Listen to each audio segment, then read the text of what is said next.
First Contact's Price. Commander Sarah Reeves stood at the observation deck of the International Space Station, her dark eyes fixed on the strange vessels that had appeared at the edge of Earth's atmosphere. Their ships resembled massive crystals, refracting sunlight in ways that seemed to defy physics. Humanity's first contact with alien life had arrived not with a message of peace, but with an ultimatum. "They're broadcasting again," Lieutenant Chen reported from the communication station. "Same frequency as before." Reeves took a deep breath, squaring her shoulders. "Put it through." The holographic display flickered to life, revealing the alien representative. The beam's translucent skin pulsed with bioluminescent patterns, its multiple eyes arranged in a circular pattern around what appeared to be a central neural cluster. "Your species has been evaluated," the alien announced, its words translated through an AI interface. "Earth contains significant deposits of quantum crystalline minerals essential to our Confederation's expansion. You will surrender mining rights to all such deposits and evacuate designated territories. Refusal will result in immediate sanitation protocols." Reeves felt her jaw clench. "And if we agree, what happens to the displaced populations?" "Irrelevant. You have 48 Earth hours to comply." The transmission cut off abruptly. Back on Earth, in the newly established Global Defense Council chamber beneath Geneva, world leaders gathered in an emergency session. Dr. Elena Santos, Earth's leading quantum physicist, addressed the assembly. "The mineral thereafter," she explained, gesturing to the holographic model, "is what we've been calling zero-point crystal. We discovered it 5 years ago, but kept it classified due to its unusual properties. It can store and amplify quantum states in ways that defy our current understanding of physics." General Marcus Zhang, commander of the Pan-Asian Defense Force, leaned forward. "And we've been secretly mining and studying it." "Correct," Santos confirmed. "We have facilities in the Atacama Desert, the Siberian wilderness, and the Australian outback." The research was promising, but we're decades away from practical applications. "They're not here to trade," Council Chair Amara Okafor stated, her voice heavy with certainty. "Their technology level suggests they could mine these deposits without our help. This is about elimination of competition." The room fell silent as the implications sank in. Humanity had just become an obstacle to be removed, not a civilization to be engaged with. "What are our options?" Zhang asked, voicing the question on everyone's mind. "Conventional weapons would be useless against their technology level," defense analyst James Morrison reported. "Our most advanced missile systems wouldn't penetrate their shields, assuming they operate anything like what we've observed." Dr. Santos cleared her throat. "There might be another way."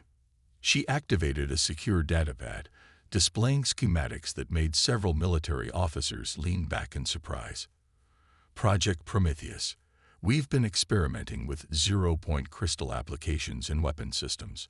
The results were too unstable for deployment. But desperate times call for desperate measures," Okafor finished. "How quickly can you weaponize it?" "That's the problem," Santos admitted. "We need more time. Even with global resources, we'd need weeks to properly stabilize the technology." "We have 48 hours, Morrison reminded them. Zhang studied the schematics carefully. "What if we don't try to stabilize it? What if we use the instability itself as a weapon?" Santos' eyes widened as she caught his meaning. That's insane. The energy release would be catastrophic, possibly creating localized ruptures in space-time itself. We'd be risking. Our extinction is already guaranteed if we do nothing. Okafor interrupted. "Dr. Santos, you have full authority and unlimited resources. General Zhang, coordinate global military assets to buy us every second we can get. The rest of you, prepare your nations. Whether we succeed or fail, the world changes tomorrow." As the council dispersed into frantic activity, Reeves received new orders aboard the ISS. Her station would become humanity's early warning system, and possibly its last observation post. She watched Earth's night side rotate into view, city lights twinkling like fallen stars. Somewhere down there, humanity was preparing to roll the dice on its own survival, betting everything on a desperate gamble with barely understood forces of nature. "Beautiful view," Chen commented, joining her at the window. "Yes," Reeves agreed.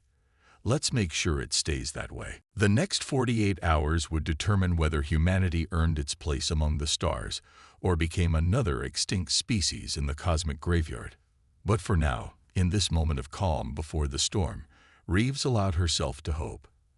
After all, humanity had always been at its most innovative when backed into a corner. The countdown to either extinction or evolution had begun. Project Phoenix Rising. Deep beneath the Australian outback, in a facility carved into ancient bedrock, Dr. Elena Santos watched as automated systems assembled something that shouldn't exist. The massive chamber hummed with energy as quantum crystalline matrices pulsed with otherworldly light, their unstable energies barely contained by experimental field generators. "Status report," General Zhang demanded, his holographic presence flickering beside her workstation. Even through the projection, his exhaustion was evident. "We're at 36 hours and counting," Santos replied, her fingers dancing across control interfaces. "The quantum core is accepting the modifications, but containment is proving problematic. We've lost 3 labs already to temporal feedback." "Casualties?" "None. The temporal distortions gave us enough warning to evacuate, but each failure teaches us something new." She highlighted a section of the vessel taking shape before them. "We're not building a conventional warship. We're creating something that breaks the rules of reality itself." The vessel's design defied traditional engineering principles. Its hull incorporated growing crystals that responded to quantum fluctuations, while its core contained what Santos' team had dubbed a probability drive, a system that could theoretically manipulate the likelihood of specific quantum events occurring. "The Confederation's deadline expires in 12 hours, Zhang reminded her. "Their fleet has already begun moving into attack positions." Santos nodded grimly. "I know, but rushing this could create something worse than what we're facing. The quantum crystalline matrix is showing signs of developing its own quantum consciousness. We're not just building a weapon. We might be creating a new form of life." In orbit, Commander Reeves monitored the alien fleet's movements from the ISS. Their crystal ships had arranged themselves in a complex geometric pattern that seemed to amplify their energy signatures. Lieutenant Chen worked frantically at his station, analyzing the data. "They're not just ships," Chen reported, his voice tight with concern. "The entire formation appears to be generating some kind of reality warping field. If they activate it, Earth's physical laws could be locally rewritten." Reeves finished. She opened a secure channel to the underground facility. "Dr. Santos, we have a complication." As Santos absorbed the new information, she felt a chill run down her spine. The aliens weren't just planning to destroy Earth. They intended to alter the fundamental nature of space-time within the solar system, making it uninhabitable for carbon-based life. "We need to accelerate the timeline," she announced to her team. "Divert all power to the primary containment grid. We're going to wake her up." The vessel, dubbed Phoenix, was more than just humanity's last hope. It represented a leap in evolution, a fusion of human consciousness with quantum technology that could theoretically manipulate the very fabric of reality. Its neural interface was designed to connect with a human pilot, creating a symbiotic relationship between mind and machine. "Who's going to pilot it?" Zhang asked, though he already suspected the answer. Santos removed her lab coat, revealing the neural interface implants she'd secretly undergone weeks ago. "I am. No one else understands the quantum mechanics well enough to survive the mental feedback. The mortality projections for neural fusion are irrelevant," Santos interrupted. "We're out of options and out of time." As technicians helped Santos into the interface chamber, emergency alerts began blaring throughout the facility. Above ground, the alien fleet had begun its initial attack. Defensive installations worldwide opened fire. their most powerful weapons barely scratching the crystalline hulls of the invading ships. Inside Phoenix's neural interface, Santos felt her consciousness expanding as quantum algorithms merged with her thought patterns. The ship's systems came online one by one, each connection sending cascades of information through her enhanced awareness. She was no longer just Elena Santos. She was becoming something new, something that existed in multiple quantum states simultaneously. Neural fusion at 60%, a technician reported. Quantum core stabilizing. Probability matrices online. Through her expanded consciousness, Santos could feel the alien fleet's reality warping field taking effect. The laws of physics were already beginning to shift at the edges of Earth's atmosphere. They had minutes, not hours. Launch sequence initiated, Zhang announced. Dr. Elena, give them hell. Phoenix rose from its underground berth, its crystalline hull refracting light in impossible ways as it accelerated toward the atmosphere. Santos felt every motion, as if it were her own body moving, the quantum drive responding to her thoughts with instantaneous precision. As the ship broke through the cloud cover, the alien fleet turned their attention to this new threat. Their sensors must have detected the quantum crystalline signature, but the chaotic, unstable nature of Phoenix's systems seemed to confuse them. Let's show them what human innovation can do, Santos thought, and Phoenix responded, its probability drive spinning up to full power. Reality itself began to bend around the ship as it prepared for humanity's first true battle for survival among the stars. The next few minutes would determine whether humanity's desperate gamble would pay off, or if their attempt to harness quantum chaos would unravel the very fabric of space-time around their world. Either way, the aliens were about to learn that humanity's greatest strength had always been its ability to transform theoretical impossibilities into practical realities. The Crucible's test. Reality shimmered like heat waves around Phoenix as it accelerated toward the alien fleet. Inside the neural interface, Dr. Elena Santos experienced space in ways no human ever had before. She could see probability waves rippling through space-time, could feel quantum potentials shifting around her like ocean currents. Multiple targeting locks detected, Lieutenant Chen reported from the ISS. They're bringing their primary weapons to bear. The alien fleet's formation shifted, their crystalline vessels realigning into what looked like a massive geometric amplifier. Energy began building between their ships, distorting the very fabric of space. Santos didn't need the warning. She could feel the attack coming through Phoenix's quantum sensors. But instead of attempting to evade, she drove deeper into the probability field. The ship's systems responded to her thoughts, quantum crystals growing and reconfiguring in real time to adapt to the changing conditions. The first alien attack came as a wave of concentrated reality distortion, designed to alter the fundamental forces holding matter together. But as it approached Phoenix, something unexpected happened. The ship's unstable quantum matrix began absorbing the energy, using it to fuel its own probability manipulations. Impossible. The alien commander's transmission cut through all frequencies. Your technology is crude, primitive. You cannot possibly understand the forces you're attempting to harness. Santos allowed herself a grim smile as she responded through Phoenix's communications. Understanding something and controlling it are two different things. Humanity has a long history of turning chaos into advantage. She initiated Phoenix's primary weapon system, not a conventional attack, but a cascading probability collapse that began creating quantum entanglements between alien vessels and nearby space debris. The effect was devastating. Ships found themselves suddenly occupying the same space as fragments of their destroyed companions, their own reality warping fields turning against them as probability itself became a weapon. But the victory was short-lived. Phoenix's quantum core began destabilizing, the neural interface flooding Santos's mind with overwhelming feedback. Warning signals flashed through her consciousness as localized temporal anomalies began forming around the ship. Dr. Santos, General Zhang's voice cut through the quantum noise. The core temperature is reaching critical levels. You need to withdraw and stabilize. Santos could feel it. The quantum crystals were growing too quickly, evolving beyond their design parameters. Each probability manipulation was causing micro-fractures in space-time, tears in reality that were beginning to spread. But retreat wasn't an option. The alien fleet was already adapting to Phoenix's attacks, their superior numbers allowing them to reconfigure their formation. Negative, she responded, pushing deeper into the neural link. The quantum evolution is exactly what we need. We just need to direct it.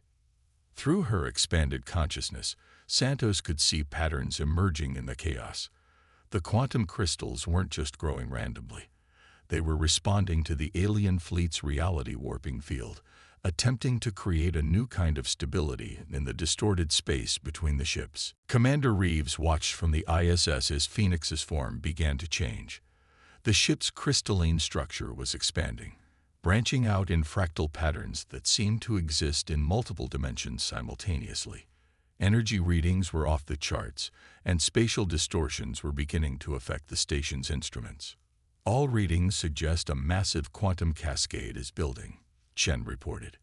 If it collapses, the resulting reality rupture could tear apart half the solar system. But Santos wasn't trying to prevent the cascade.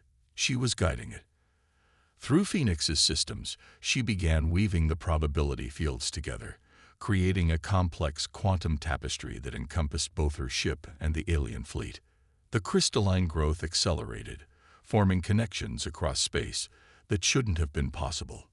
The alien commander must have realized what was happening.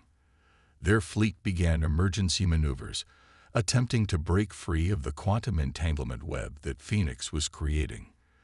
But it was too late. The probability fields had become too interlinked, reality itself groaning under the strain of maintaining multiple quantum states simultaneously. "You'll destroy your own world," the alien commander transmitted. "Your species cannot survive this level of quantum disruption." "Maybe not," Santos acknowledged, her consciousness now spread across the quantum network she'd created. "But neither can yours. Sometimes survival means being willing to transform into something new." With that, she initiated the final sequence. Phoenix's quantum core pulsed with impossible energy as Santos used the combined reality warping power of both fleets to do something unprecedented. She began rewriting the quantum properties of space itself within the battle zone. The effect was catastrophic and beautiful. Space folded in on itself, probability collapsed, and reality reshuffled like a deck of cards. The alien fleet's crystalline ships began to fracture, their own technology turning against them as the new quantum rules Santos had written took hold. But Phoenix wasn't immune to the changes. The ship's structure was breaking down, its quantum crystals dissolving into pure energy as the transformation spread. Santos could feel her consciousness fragmenting, spreading across the quantum field like ripples in a pond. The last thing she heard before everything changed was Chen's voice from the ISS. "The quantum field is stabilizing, but it's not returning to its original state. Doctor, what have you done?" The answer would reshape humanity's understanding of both reality and their own potential. But first, they had to survive the transformation that Santos had set in motion. A transformation that would either herald a new era of human evolution or mark the end of everything they knew. Turning point. The world had changed in ways that defied conventional physics. In the aftermath of Phoenix's quantum transformation, Earth's scientists struggled to understand their new reality. The battle zone had become a shifting realm of quantum possibilities, where the laws of physics behaved more like suggestions than rules. Commander Reeves stood in the ISS's observation module, watching the aurora-like quantum effects that now permanently decorated Earth's upper atmosphere. The patterns weren't just beautiful. They were data, readable by the growing number of humans who had begun developing what they called quantum sensitivity. "Another contact," Lieutenant Chen announced, his eyes glazed with the telltale iridescence of active quantum perception. Like many who had been close to the transformation zone, he had changed. 3 Confederation ships, approaching through the outer system. The remnants of the alien fleet had retreated to the solar system's edge. regrouping while they tried to understand what humanity had done. Their reality warping technology, once their greatest advantage, had become unreliable in Earth's transformed space. In the quantum research facility beneath Geneva, Dr. Santos' consciousness existed in a state that challenged the definition of life itself. Her physical form floated in a containment chamber filled with growing quantum crystals, while her mind extended through the new quantum fields that surrounded Earth. The transformation is spreading. She communicated directly into the quantum-enhanced minds of the Global Defense Council. Every human within the field is evolving, adapting to perceive and manipulate quantum states naturally. We've become something the Confederation never expected. A species that can thrive in quantum chaos. General Zhang, his own quantum sensitivity manifesting as tactical probability mapping, studied the strategic projections. But not everyone is changing at the same rate. Some remain completely unaffected. That's our advantage. Santos' consciousness rippled through the quantum field. The Confederation relies on rigid, controlled quantum manipulation. Their technology requires predictability. We're becoming living proof that quantum mechanics can be embraced rather than controlled. The Defense Council had transformed their command center into a quantum visualization chamber, where military leaders could perceive and interact with strategic data on a quantum level. Holographic displays were redundant when everyone in the room could directly observe probability waves and quantum potentials. The aliens are adapting, Reeves reported from orbit, her consciousness linked into the quantum network. Their ships are attempting to generate interference patterns to disrupt our quantum sensitivity. Let them try, Santos responded. They don't understand what we've become. Every attempt to suppress the quantum field only accelerates human adaptation. The Council watched as Santos demonstrated, her consciousness reaching out to interact with the defensive systems they'd been developing. Quantum crystals grown from Phoenix's original matrix had been integrated into a network of satellites, each one capable of generating controlled reality fluctuations. We're ready to launch the counteroffensive, Zhang announced. The quantum field has stabilized enough for safe navigation, and our new ships are operational. The ships he referred to were unlike anything humanity had previously conceived. Built around cores of evolved quantum crystal and piloted by quantum-sensitive crews, they existed in multiple probability states simultaneously. Traditional sensors couldn't track them, and conventional weapons passed through them, as if they were ghosts. Begin the operation, Santos directed. Remember, don't think in terms of traditional space combat. You're not just flying through space, you're swooning through probability itself. Earth's quantum fleet deployed from hidden bases around the planet. Each vessel was unique, shaped by the quantum resonance of its crew. Some manifested as crystalline structures, similar to Phoenix. Others appeared as shifting clouds of possibility, while a few seemed to bend light itself around their forms. The alien response was immediate. Their remaining ships accelerated toward Earth, energy weapons charging. But in the transformed space around the planet, their once devastating reality warping technology became unpredictable. Each attempt to generate their geometric amplification patterns was met with quantum interference from the evolved humans manning Earth's defenses. They still think in terms of technology, Santos observed. They haven't realized that we've become living quantum processors. Every human with quantum sensitivity is now part of Earth's defense network. The battle that followed defied conventional description. Earth's ships didn't so much attack the alien fleet as rewrite the probability of their existence in local space. Confederation vessels found themselves phasing between multiple quantum states, their crews unable to maintain coherent control over their reality warping systems. From the ISS, Reeves coordinated the quantum defense grid, her consciousness linked with thousands of others through the crystalline network. She could feel the alien fleet's desperation as they tried to comprehend what humanity had become. Final attack formation. She broadcast to Earth's forces. Remember your training. Don't fight the quantum fluctuations. Ride them. Let probability itself be your weapon. The transformed space around Earth rippled with possibility as humanity's quantum fleet executed their counteroffensive. Ships phased through reality gaps, emerged from probability waves, and generated localized temporal loops that trapped alien vessels in causality paradoxes. But victory would require more than just military success. The quantum transformation was still spreading, changing not just space, but the fundamental nature of human consciousness. The real question wasn't whether humanity could defeat the Confederation.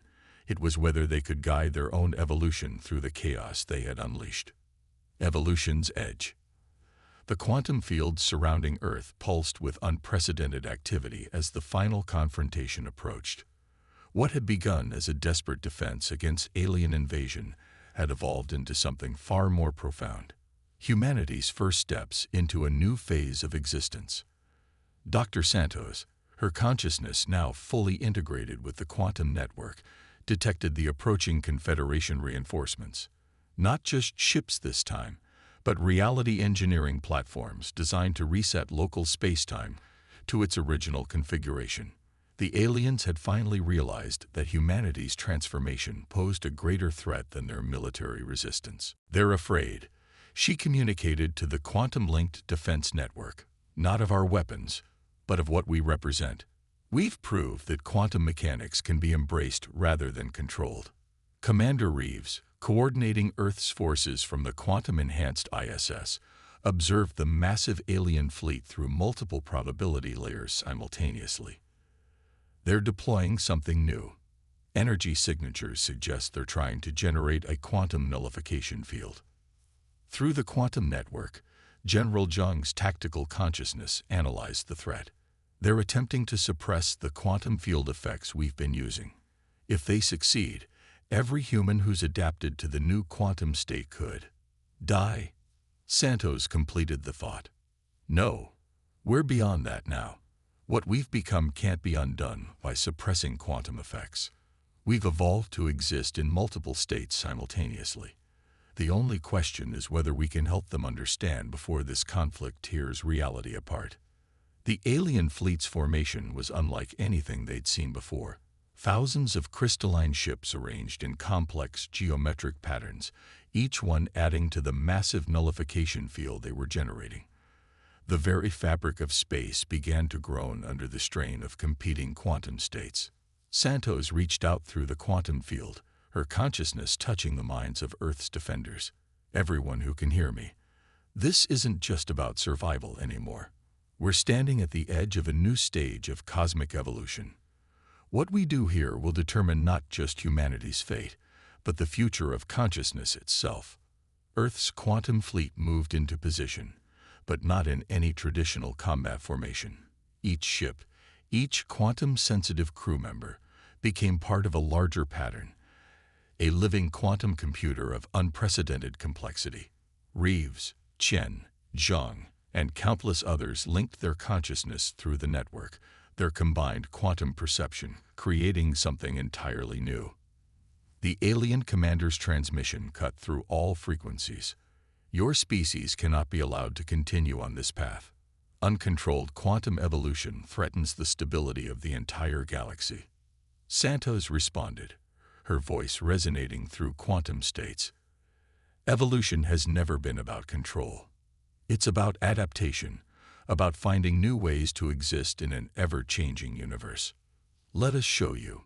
What followed wasn't a battle in any conventional sense. As the Confederation fleet activated their nullification field, Earth's defenders didn't resist. They embraced it, incorporating the alien attempt at quantum suppression into their own evolutionary process. The quantum crystal network that had spread throughout the solar system began to pulse with new patterns, creating bridges between standard spacetime and the quantum realm. Through their linked consciousness, humanity began to understand. The Confederation's fear wasn't just about Earth or its resources. They had seen other species reach the brink of quantum evolution before, and each time it had led to disaster. Civilizations collapsing as they lost coherence with normal spacetime. But they never had what we have, Santos shared through the network. They tried to force quantum evolution through technology alone. We've learned to let it happen naturally, to grow with it rather than trying to control it. The nullification field reached its peak, and for a moment, reality seemed to hold its breath.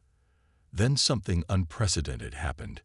Instead of suppressing Earth's quantum field, the alien technology began to resonate with it. The geometric patterns of their fleet started to shift, responding to the quantum harmony that humanity had achieved. "They're feeling it," Reeves reported, her consciousness extending through the quantum network. "The quantum field isn't just affecting space anymore, it's changing them too." Their crystalline technology is starting to evolve. Through the quantum network, humanity reached out not to fight but to share, to show the Confederation what they had discovered about the true nature of consciousness and reality. The alien ship's rigid geometric patterns began to flow and shift, their crews experiencing the first touches of quantum sensitivity. The alien commander's final transmission carried a note of wonder. What are you becoming?" "Not just us," Santos responded. "All of us. This is what quantum evolution really means, not the dominance of one species or one way of existing, but an expansion of what consciousness can be.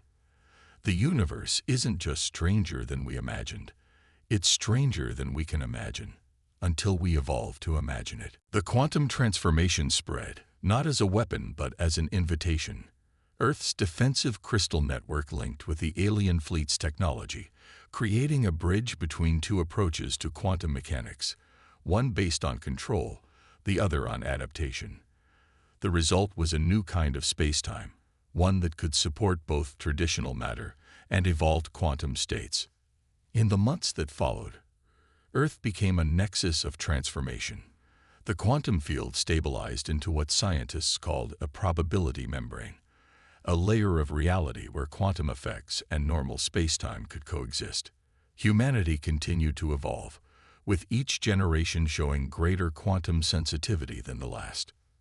The Confederation, forever changed by their encounter with Earth, began to change too. Their rigid hierarchy gave way to a more adaptive civilization, one that learned to surf the quantum waves rather than trying to suppress them.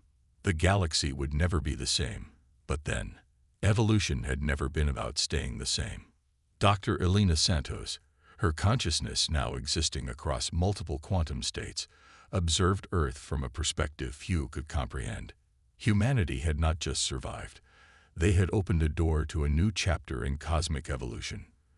The quantum crystals that had started as a weapon had become a bridge to humanity's next great adventure. The stars beckoned, stranger and more wonderful than ever before, as humanity prepared to share their discovery with the rest of the galaxy. They had learned that the greatest victories don't come from dominating reality, but from learning to dance with it.